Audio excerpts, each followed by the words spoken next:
یہ کہتے ہیں کہ جنت میں یہود و نصارہ کے سوا اور کوئی نہ جائے گا، یہ صرف ان کی آرزوئیں ہیں۔ ان سے کہو کہ اگر تم سچے ہو تو کوئی دلیل تو پیش کرو۔ سنو، جو بھی اپنے آپ کو خلوص کے ساتھ اللہ کے سامنے جھکا دے، بے شک اسے اس کا رب پورا بدلہ دے گا، اس پر نہ تو کوئی خوف ہوگا نہ غم اور اداسی۔ یہود کہتے ہیں کہ نصرانی حق پر نہیں، اور نصرانی کہتے ہیں کہ یہودی حق پر نہیں، حالانکہ یہ سب لوگ تورات پڑھتے ہیں۔ اسی طرح انہی جیسی بات بے علم بھی کہتے ہیں۔ قیامت کے دن اللہ ان کے اس اختلاف کا فیصلہ ان کے درمیان کر دے گا۔ اس شخص سے بڑھ کر ظالم کون ہے جو اللہ تعالیٰ کی مسجدوں میں اللہ تعالیٰ کے ذکر کیے جانے کو روکے اور ان کی بربادی کی کوشش کرے؟ ایسے لوگوں کو خوف کھاتے ہوئے ہی اس میں جانا چاہیے، ان کے لیے دنیا میں بھی رسوائی ہے اور آخرت میں بھی بڑا عذاب ہے۔ اور مشرق اور مغرب کا مالک اللہ ہی ہے، تم جدھر بھی منہ کرو ادھر ہی اللہ کا منہ ہے۔ اللہ تعالیٰ کشادگی اور وسعت والا اور بڑے علم والا ہے۔ یہ کہتے ہیں کہ اللہ تعالیٰ کی اولاد ہے، نہیں بلکہ وہ پاک ہے۔ زمین و آسمان کی تمام مخلوق اس کی ملکیت میں ہے اور ہر ایک اس کا فرما بردار ہے۔ وہ زمین اور آسمانوں کا ابتداءً پیدا کرنے والا ہے۔ وہ جس کام کو کرنا چاہے کہہ دیتا ہے کہ ہو جا، بس وہ وہیں ہو جاتا ہے۔ اسی طرح بے علم لوگوں نے بھی کہا کہ خود اللہ تعالی ہم سے باتیں کیوں نہیں کرتا، یا ہمارے پاس کوئی نشانی کیوں نہیں آتی۔ اسی طرح ایسی ہی بات ان کے اگلوں نے بھی کہی تھی، ان کے اور ان کے دل یکساں ہو گئے۔ ہم نے تو یقین والوں کے لیے نشانیاں بیان کر دیں۔ ہم نے آپ کو حق کے ساتھ خوشخبری دینے والا اور ڈرانے والا بنا کر بھیجا ہے، اور جہنمیوں کے بارے میں آپ سے پرسش نہیں ہوگی۔ آپ سے یہود و نصارہ ہرگز راضی نہیں ہوں گے جب تک کہ آپ ان کے مذہب کے تابع نہ بن جائیں۔ آپ کہہ دیجئے کہ اللہ کی ہدایت ہی ہدایت ہے، اور اگر آپ نے باوجود اپنے پاس علم آ جانے کے پھر ان کی خواہشوں کی پیروی کی تو اللہ کے پاس آپ کا نہ تو کوئی ولی ہوگا اور نہ مددگار۔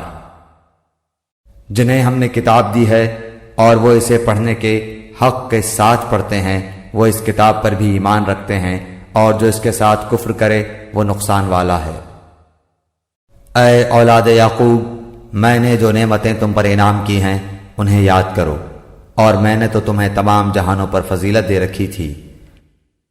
اس دن سے ڈرو جس دن کوئی نفس کسی نفس کو کچھ فائدہ نہ پہنچا سکے گا، نہ کسی شخص سے کوئی فدیہ قبول کیا جائے گا، نہ اسے کوئی شفاعت نفع دے گی، نہ ان کی مدد کی جائے گی۔ جب ابراہیم علیہ السلام کو ان کے رب نے کئی باتوں سے آزمایا اور انہوں نے سب کو پورا کر دیا تو اللہ نے فرمایا کہ میں تمہیں لوگوں کا امام بنا دوں گا۔ عرض کرنے لگے اور میری اولاد کو؟ فرمایا میرا وعدہ ظالموں سے نہیں۔ ہم نے بیت اللہ کو لوگوں کے لیے ثواب اور امن و امان کی جگہ بنایا، تم مقام ابراہیم کو جائے نماز مقرر کر لو۔ ہم نے ابراہیم علیہ السلام اور اسماعیل علیہ السلام سے وعدہ لیا کہ تم میرے گھر کو طواف کرنے والوں اور اعتکاف کرنے والوں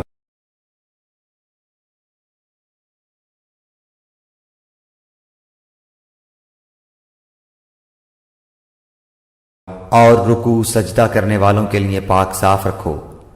جب ابراہیم نے کہا اے پروردگار، تو اس جگہ کو امن والا شہر بنا اور یہاں کے باشندوں کو جو اللہ تعالیٰ پر اور قیامت کے دن پر ایمان رکھنے والے ہوں پھلوں کی روزیاں دے۔ اللہ تعالیٰ نے فرمایا میں کافروں کو بھی تھوڑا فائدہ دوں گا، پھر انہیں آگ کے عذاب کی طرف بے بس کر دوں گا، یہ پہنچنے کی جگہ بری ہے۔ ابراہیم علیہ السلام اور اسماعیل علیہ السلام کعبے کی بنیادیں اور دیواریں اٹھاتے جاتے تھے اور کہتے جا رہے تھے کہ ہمارے پروردگار تو ہم سے قبول فرما، تو ہی سننے والا اور جاننے والا ہے۔ اے ہمارے رب، ہمیں اپنا فرما بردار بنا لے اور ہماری اولاد میں سے بھی ایک جماعت کو اپنی اطاعت گزار رکھ، اور ہمیں اپنی عبادتیں سکھا اور ہماری توبہ قبول فرما، تو توبہ قبول فرمانے والا اور رحم و کرم کرنے والا ہے۔ اے ہمارے رب، ان میں انہی میں سے رسول بھیج جو ان کے پاس تیری آیتیں پڑھے، انہیں کتاب و حکمت سکھائے اور انہیں پاک کرے، یقیناً تو غلبے والا اور حکمت والا ہے۔ دین ابراہیمی سے وہی بے رغبتی کرے گا جو محض بے وقوف ہو، ہم نے تو اسے دنیا میں بھی برگزیدہ کیا تھا اور آخرت میں بھی وہ نیکوکاروں میں سے ہے۔ جب کبھی بھی انہیں ان کے رب نے کہا فرما بردار ہو جا، انہوں نے کہا میں نے رب العالمین کی فرما برداری کی۔ اسی کی وصیت ابراہیم اور یعقوب نے اپنی اولاد کو کی کہ ہمارے بچوں، اللہ تعالیٰ نے تمہارے لیے اس دین کو پسند فرما لیا ہے، خبردار تم مسلمان ہی مرنا۔ کیا حضرت یعقوب کے انتقال کے وقت تم موجود تھے جب انہوں نے اپنی اولاد کو کہا کہ میرے بعد تم کس کی عبادت کرو گے؟ تو سب نے جواب دیا کہ آپ کے معبود کی اور آپ کے آبا و اجداد ابراہیم علیہ السلام اور اسماعیل علیہ السلام اور اسحاق علیہ السلام کے معبود کی، جو معبود ایک ہی ہے، اور ہم اسی کے فرما بردار رہیں گے۔ یہ جماعت تو گزر چکی، جو انہوں نے کیا وہ ان کے لیے ہے اور جو تم کرو گے تمہارے لیے ہے۔ ان کے اعمال کے بارے میں تم نہیں پوچھے جاؤ گے۔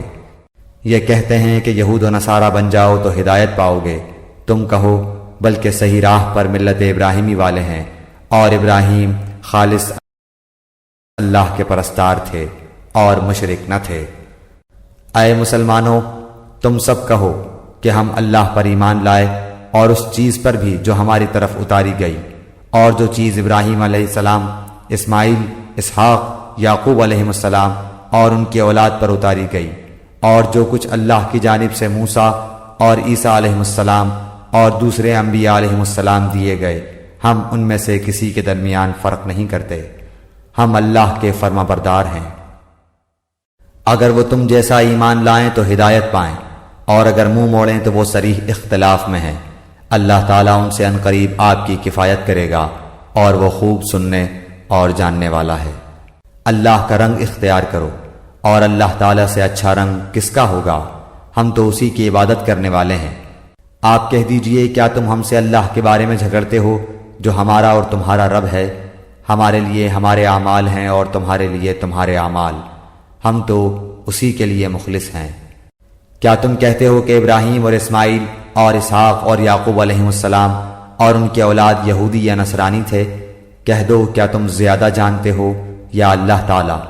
اللہ کے پاس شہادت چھپانے والے سے زیادہ ظالم اور کون ہے، اور اللہ تمہارے کاموں سے غافل نہیں۔ یہ امت ہے جو گزر چکی، جو انہوں نے کیا ان کے لیے ہے اور جو تم نے کیا تمہارے لیے، تم ان کے اعمال کے بارے میں سوال نہ کیے جاؤ گے۔ عنقریب نادان لوگ کہیں گے کہ جس قبلے پر یہ تھے اس سے انہیں کس چیز نے ہٹایا؟ آپ کہہ دیجئے کہ مشرق و مغرب کا مالک اللہ تعالیٰ ہی ہے، وہ جسے چاہے سیدھی راہ کی ہدایت کر دے۔ ہم نے اسی طرح تمہیں عادل امت بنایا ہے تاکہ تم لوگوں پر گواہ ہو جاؤ، اور رسول صلی اللہ علیہ وسلم تم پر گواہ ہو جائیں۔ جس قبلے پر تم پہلے سے تھے اسے ہم نے صرف اس لیے مقرر کیا تھا کہ ہم جان لیں کہ رسول کا سچا تابعدار کون ہے اور کون ہے جو اپنی ایڑیوں کے بل پلٹ جاتا ہے۔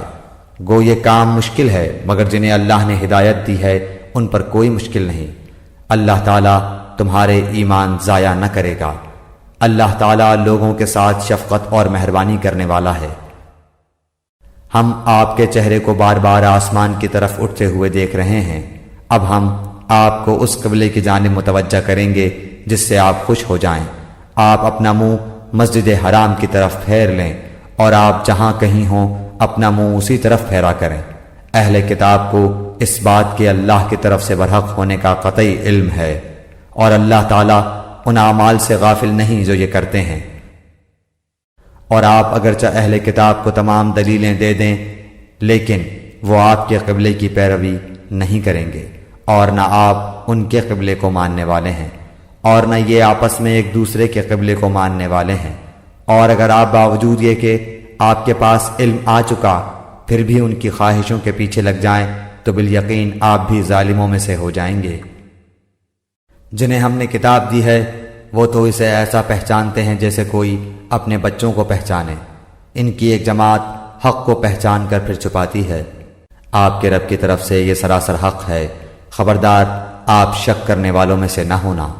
ہر شخص ایک نہ ایک طرف متوجہ ہو رہا ہے، تم نیکیوں کی طرف دوڑو، جہاں کہیں بھی تم ہوگے اللہ تمہیں لے آئے گا۔ اللہ تعالیٰ ہر چیز پر قادر ہے۔ آپ جہاں سے نکلیں اپنا منہ نماز کے لیے مسجد حرام کی طرف کر لیا کریں، یہی حق ہے آپ کے رب کی طرف سے، جو کچھ تم کر رہے ہو اس سے اللہ تعالیٰ بے خبر نہیں۔ اور جس جگہ سے آپ نکلیں اپنا منہ مسجد حرام کی طرف پھیر لیں، اور جہاں کہیں تم ہو اپنے چہرے اسی طرف کیا کرو، تاکہ لوگوں کی کوئی حجت تم پر باقی نہ رہ جائے سوائے ان لوگوں کے جنہوں نے ان میں سے ظلم کیا ہے۔ تم ان سے نہ ڈرو، مجھ ہی سے ڈرو، اور تاکہ میں اپنی نعمت تم پر پوری کروں، اور اس لیے بھی کہ تم راہ راست پاؤ۔